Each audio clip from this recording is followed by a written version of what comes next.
Welcome back, you guys. I'm Tassie, and this is my Shaman Memoirs channel. So this week we're going to go into Q&A, and as usual, I'm going to also talk about a ghostly update. So for the ghostly update, I'm going to tell you guys about why I usually hate sleeping over at people's houses.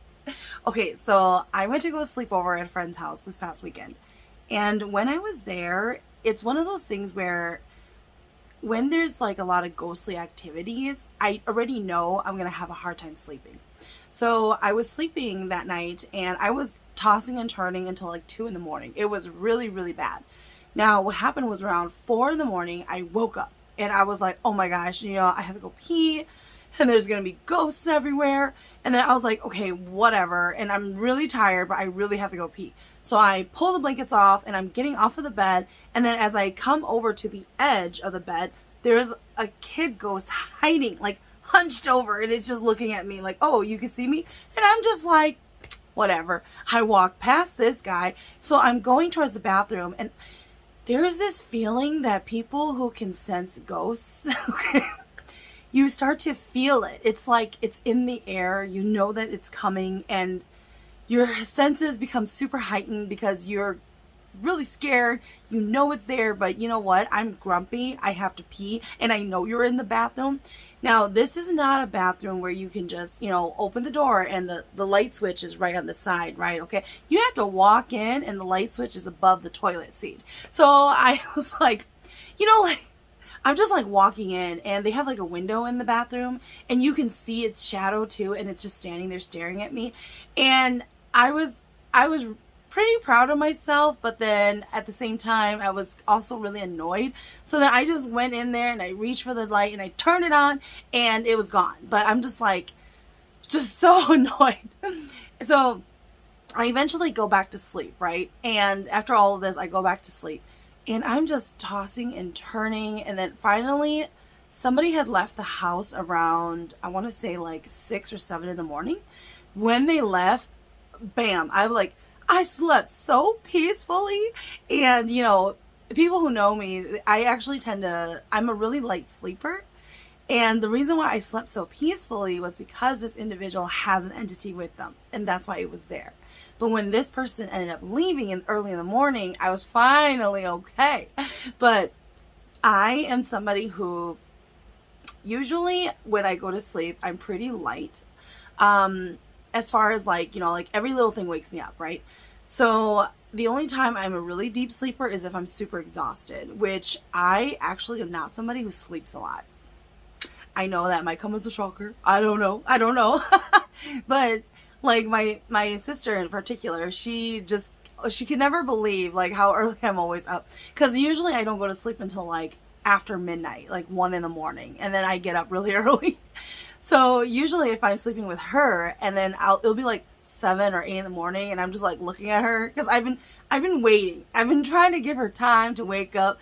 But then I'll be whispering in her ear, I'm hungry. So usually I'll get up and then I'll start making ramen or cereal or something. I'm making a lot of noises, but I tend not to sleep for a really long time. So then that day though in particular, because I finally went to bed around 2 in the morning, I woke up around 4, around 6 or 7 that person leaves, right? Takes their ghosts with them, and then I'm able to fall asleep. I didn't get up until 9:30 in the morning. So I was I'm so tired. I can sleep some more. But I end up just getting up for my day. Now, usually I really don't like sleeping at people's houses. It's just, I've talked about this in older videos too for my ghostly updates. I've slept over at people's houses where the ghosts always come to bug me. They're always talking to me. And it's just a really, really restless night because usually when I'm sleeping, that's when I'm trying to let my guard down. I'm just trying to relax and it just ain't happening, okay? It is just really bad for me. I remember earlier this week I was working and my boyfriend and his mom, they both left because it's a duplex and she lives upstairs. I hate it, man, because it's I always hear somebody walking around upstairs and it is the worst thing because I'm just no, whatever. I know they both left. I'm not even going to mention it to them because I just get so sick and tired of hearing it at times. There's times where I just want to be normal, All right, so for the questions, you guys, I've been asked a lot of questions lately, so I'm going to go into a few of them. The first one was basically about what is the purpose of spirit guides for people who are not going to be shamans, right? And is everybody born pretty much with spirit guides? And is it just Hmong people? So let's get into that. So first off, I do want to say that everyone, regardless of your ethnicity, you are born with spirit guides. You all are. Everybody is, okay? Just to clarify, because the question also asked me, or somebody else did, are your spirit guides like your ancestors or the deceased loved ones, etc.? 99.9% of the time, they are not your ancestors or the deceased loved one of yours, okay? They are not your spirit guides. So your spirit guides, you guys, this is a separate entity and you're born with them, okay? So knowing that doesn't make sense if down the line somebody who is in your family, they pass away, is now your spirit guide. Can you call on them? Can you call on them? Can you call on your ancestors? Yes, but they are not your spirit guides. It's totally different things. So pretty much, what is the point of them then? The point of people who just have spirit guides, who are not meant to go into the spirit world the way shamanic spirit guides do, they are just meant to guide you here in your normal life, your daily activities, and they do appear. They appear in the food you like, art especially. There's going to be a lot of things that you're drawn to naturally. It is because your spirit guides are naturally drawn to these things. They appear in food, what they like, so they have a lot of similarities, but then there's also a lot of big differences. And these spirit guides that are with people who are not going to be shamans, okay, you will still get like deja vu moments. You will still sometimes get premonition dreams that come true. You'll get gut instincts, and all of this, it is a different level though of intensity from somebody who is spiritually inclined to be a shaman. So let's take like witches, for example, right? I've done a whole video on witches. You guys can go check that out as well. However, witches are generally just actively practicing individuals with spirit guides, all right? So the big difference here is somebody who is not practicing anything, no spiritual stuff whatsoever. Maybe they go to church, okay? But in general, they are normal, okay? When I talk about having premonitions, gut feelings, etc., it's not often and it's not intense, okay? Those kind of things can still happen to normal people. Now, witches, though, they actively practice spiritual rituals. That's why. And what happens typically is they call on other spirits and entities to help with their magic. So, knowing this, normal people who are not witches, okay, you don't consider yourself a witch. And keynote here, to be a witch, you have to consider yourself a witch, okay? So, let's move on. If you're normal people, okay, not actively practicing in any type of spiritual stuff, you could still use divination tools. Same thing with witches. They can use divination tools. However, you're going to then run into, you may become haunted. You may, it's like all these bad things. You can, evoke things that you didn't intend to. However, in general, certain things are meant for people who kind of know what they're doing, okay? Yes, you can use them and try and learn, though, definitely. But with that, you run a lot of risks without having a teacher. Somebody kind of tell you what you should or shouldn't do with certain things, okay?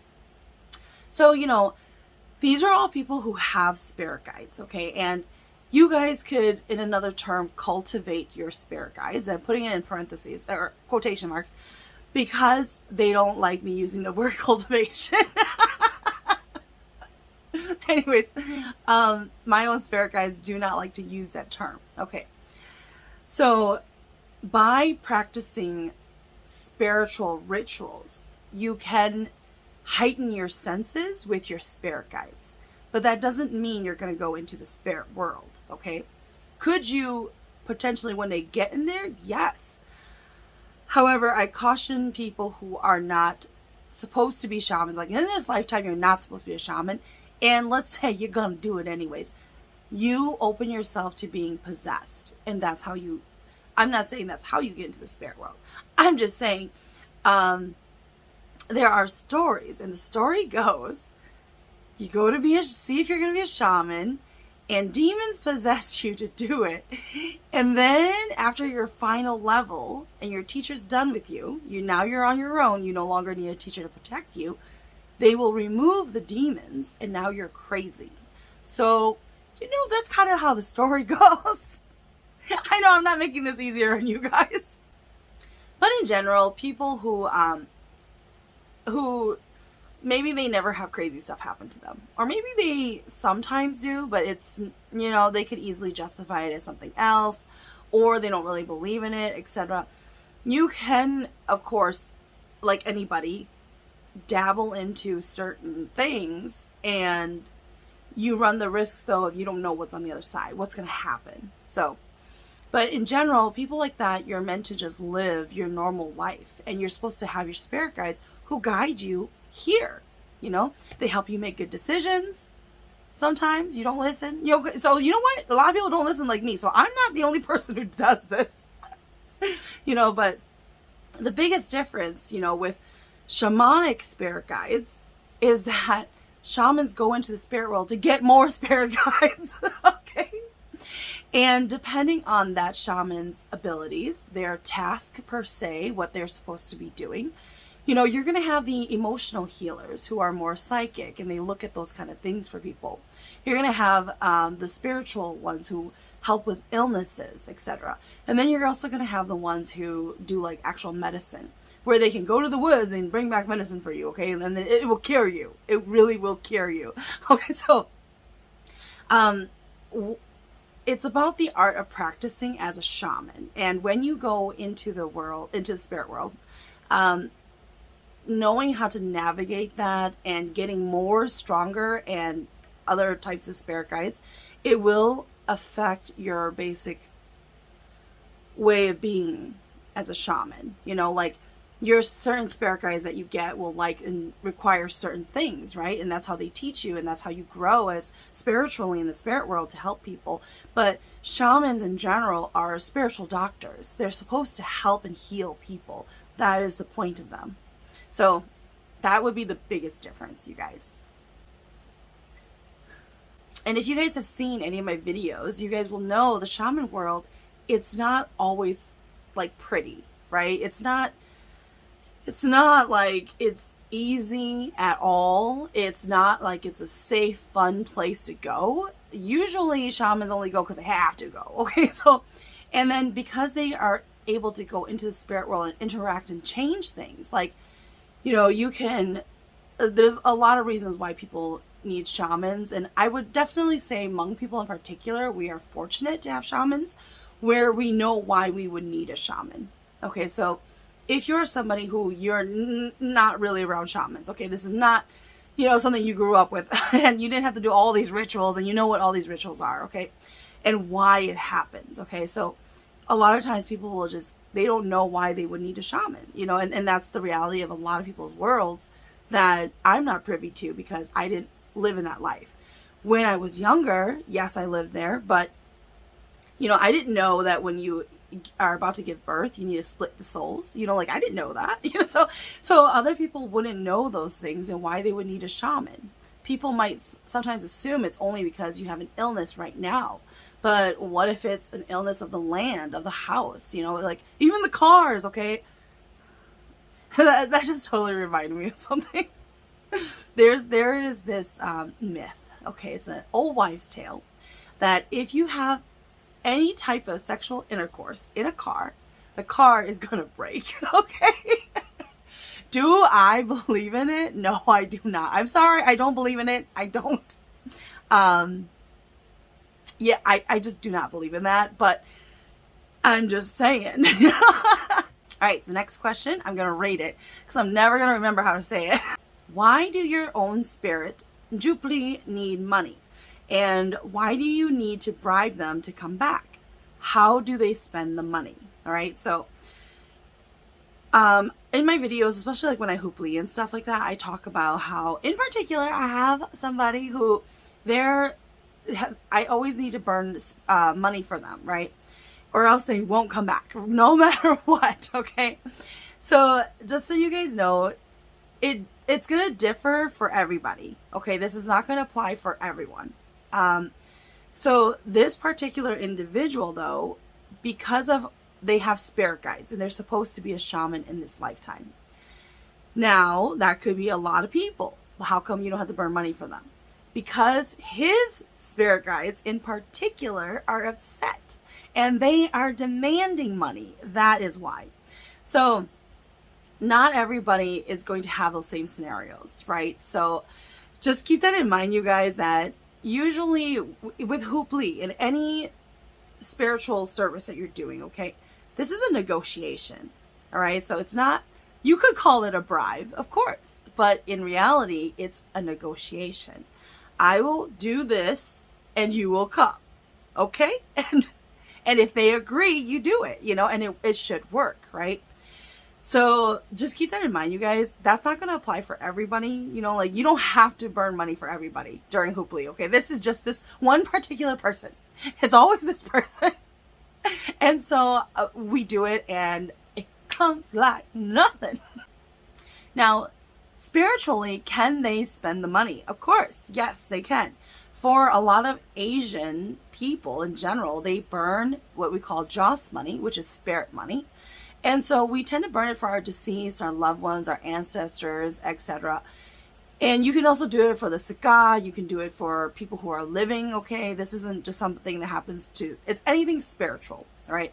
They can use money on the other side, you guys. There are times when shamans, they're going and then all of a sudden a Jew, which is basically an owner of a place, refuses to give up an entity unless you give them money. So you have to either fight them, okay? So are you going to fight everybody in the spirit world? Or do you want to, you know, like shave off 30 minutes and possibly being injured and just burn the money, okay? So sometimes they will accept that, all right? And there's also different types and styles of how you cut the joss money to signify different things in the spirit world when you burn them. And so with that being said, what I'm trying to say here is that, yes, you can spend money in the spirit world. Just like here, you guys. They will, and I've seen it. I remember the first time when I witnessed spirits grabbing money. It was, you know, like as a kid, I've seen it, you know, like, but, you know, like a bunch of spirits are hovered over there. But the first time it was burned for me, you guys, money was burnt for me. I saw hands like come in front of my face and grab it. And I was just like, oh, they accepted it. But whenever I burn money, it's the same feeling. I always feel it when they come and take it. It's so, anyways, when in the spirit world, they can spend the money on possessions, actual houses. They can also use it to travel. Some places won't let you get to there unless you pay it the toll, pretty much. That's what it is. So yes, they can, and they do use money in the spirit world. So my next question is, how am I compatible with my teacher if we have different spirit guides? So I think that kind of goes hand in hand with that. This could be two questions. So no two shamans are exactly the same. They don't exist, you guys. And when you think of spirit guides, no two shaman will have all the exact spirit guides either. Okay. So, and then it also goes hand in hand with the other question is, how was my teacher able to raise me if we were not that compatible?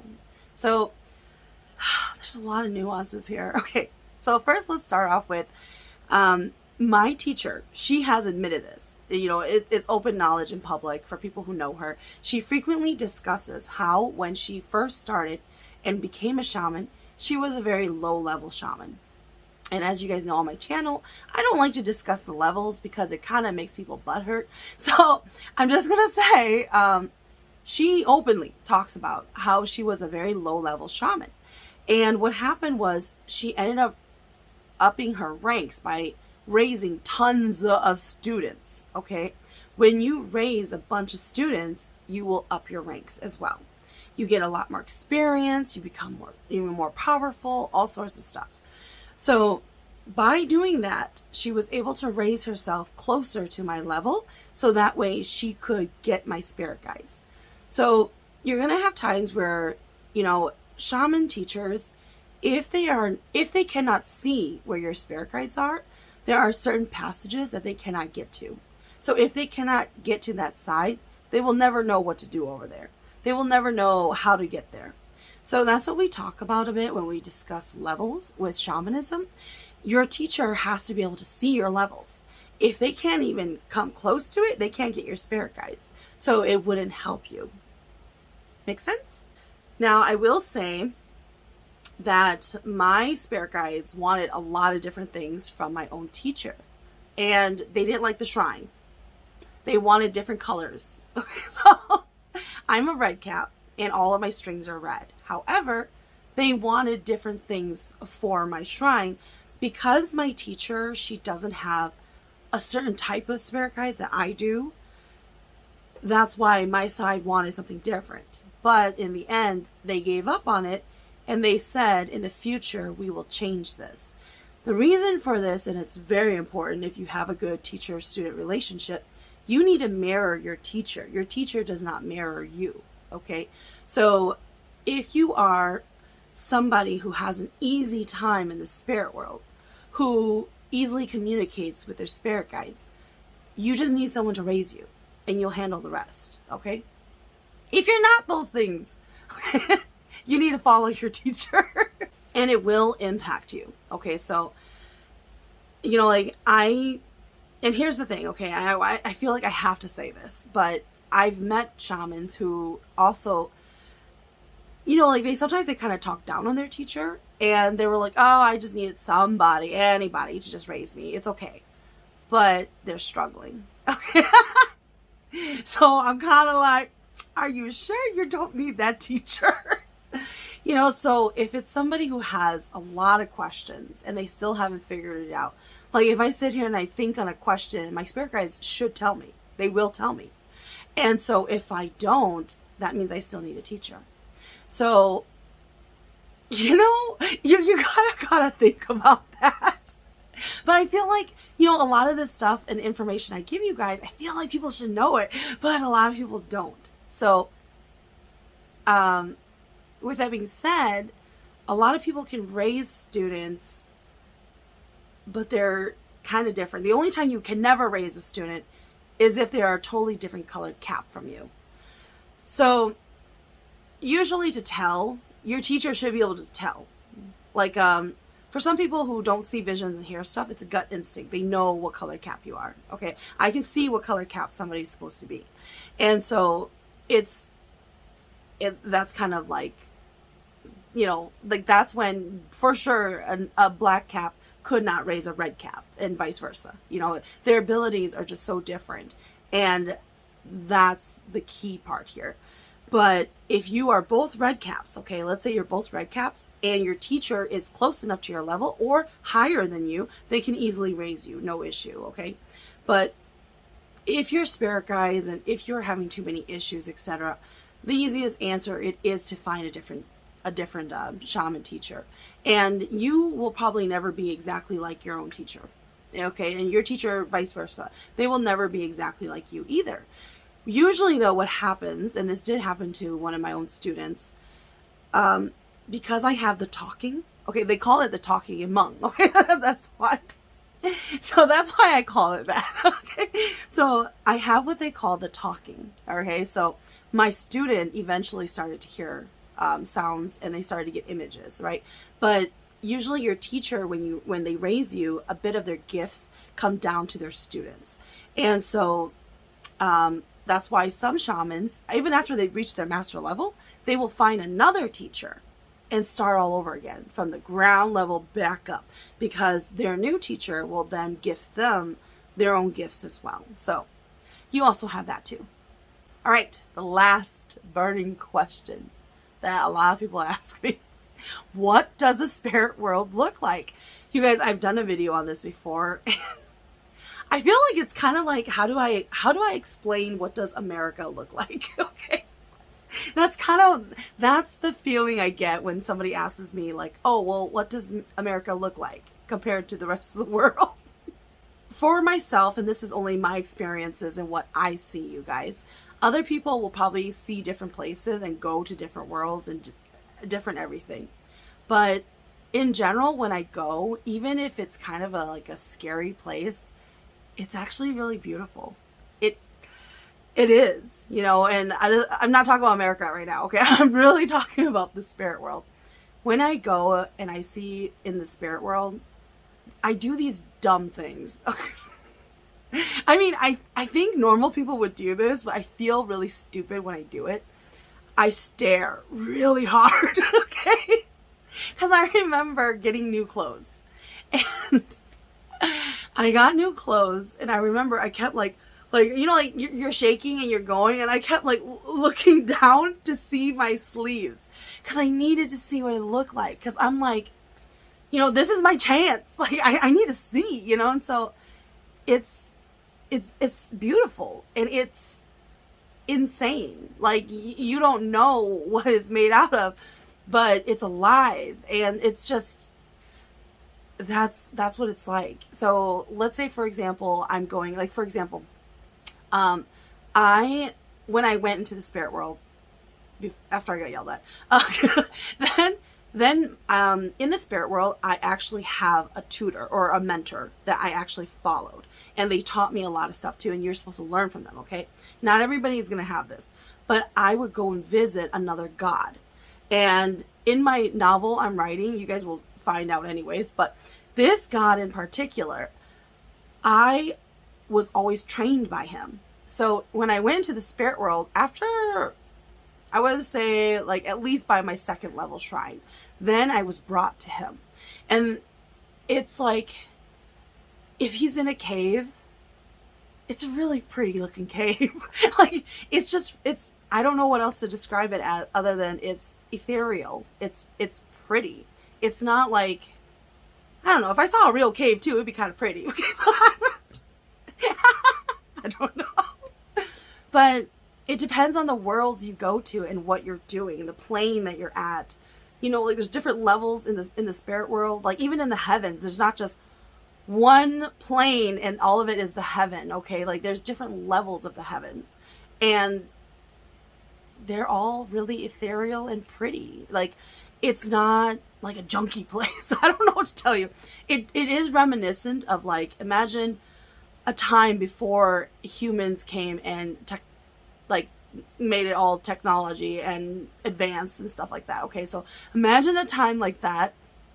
A lot of those places exist. Okay, so it's just very vast, and there are times and periods where you're traveling in between worlds and lands. Okay, so like, let's say I'm at level 45 and I'm just hanging out. Okay, so like, and then I'm told I need to go up to see my father, right?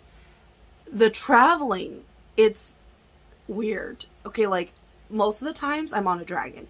However, it's not like when growing up, we had a lot of elders and a lot of people who would tell us stories, right? A shaman rides on a horse and they go up a mountain, okay? It's not always like that, okay? So I kept looking for my horse, you guys, okay? And there was no horse, okay? Sometimes I'm riding Ituchi, which is like a goat, okay? I'm riding a really, really massive goat, or I'm riding on a dragon. And so, it's like, I kept looking for this winged horse that people talked about. So don't believe in a lot of, like, the old myths. But it's funny because then when I talk to elders who are shamans, okay, these are now the OGs, and they are shamans, they tell me of this horse. And I'm like, where is this horse? I don't see the horse. But my teacher was trying to explain to me once that when she goes into the spirit world, she cannot see faces. And it's because it has to do with her level. And that's why she cannot see faces. But when I go into the spirit world, I can see them. So she explained to me that if you're seeing, if they are on a horse or in a different area and they haven't reached where I'm at, it's because they can't get there. And they don't know how to get there. So it looks different. So that probably has a lot to do with it as well, because what a lot of people tend to forget sometimes is, yeah, we're all shamans, but some of you might have a task to do. And that's probably why I'm able to roam so much as I do. Because when I talk to other shamans, especially elders, they don't see the same things. And most of them don't see anything, okay, guys? I don't want to be clear. But they'll feel like they're riding on a horse, they say. They say that they can feel it, but they can't see it and they can't touch it. But to them, they know it's a horse. But I'm kind of like, are they saying it's a horse because they think it's a horse you're supposed to be on? And then I asked, okay, it's a whole theory, conspiracy theory, okay? And then I asked my really good friend, who is also a shaman, and she's young like I am, and I asked her, are you really on a horse? And she can see when she goes in the spirit world, and she's on a horse. So I'm just confused because I don't know what this horse is that people talk about. Yeah, this whole tangent is just about horses, you guys. They didn't exist for me. I was never on a horse, and I don't know what I felt like. Am I supposed to be on a horse? Am I not supposed to be on the dragon all the time? I don't know. So, but you know, like she said that it's also really pretty too in the spirit world. And so, I mean, and I've gone to what we would consider hell or the underworld. Okay. The underworld, which will also be featured in my book, but, the underworld in general, there's different levels, just like the heavens. So it's just kind of like, it can be very, very pretty there too. I don't know what to tell you guys, but you know, it just depends on the land you go to, and there's people there. There's a lot of people around, but you're going to run into different spirits, and they all are usually, most of them are working. A lot of them have to work, and that's their job. You usually don't just find people laying around doing nothing in the spirit world unless they were planted there on purpose. Okay, so usually when I go into the spirit world with my spirit guides, and it's not for anybody, this is just me one name, okay, because they want me to go into the spirit world. I will literally meet somebody on my path. Like, but they were waiting for me because they were told that I was coming, so they had to come and meet me at that path, at that point. And then they take me the rest of the way. But in general, you don't see like people hitching rides. Okay, like that's not how it's like. And if you're chasing after spirits or you're fighting, even, okay, this happens a lot for people like me. If you're like a demon slayer, but you end up fighting a lot. Most of your time you're fighting. Okay, like it's not just okay. I try to make it this way where I'm just kind of like enjoying the ride. No, they keep trying to get me to fight, and I keep trying to enjoy the ride, and they won't take me further unless I fight. So, you know, like, there can be some very, very dark entities and scary entities, but it's just a lot of work, you know, like, that's just how I feel.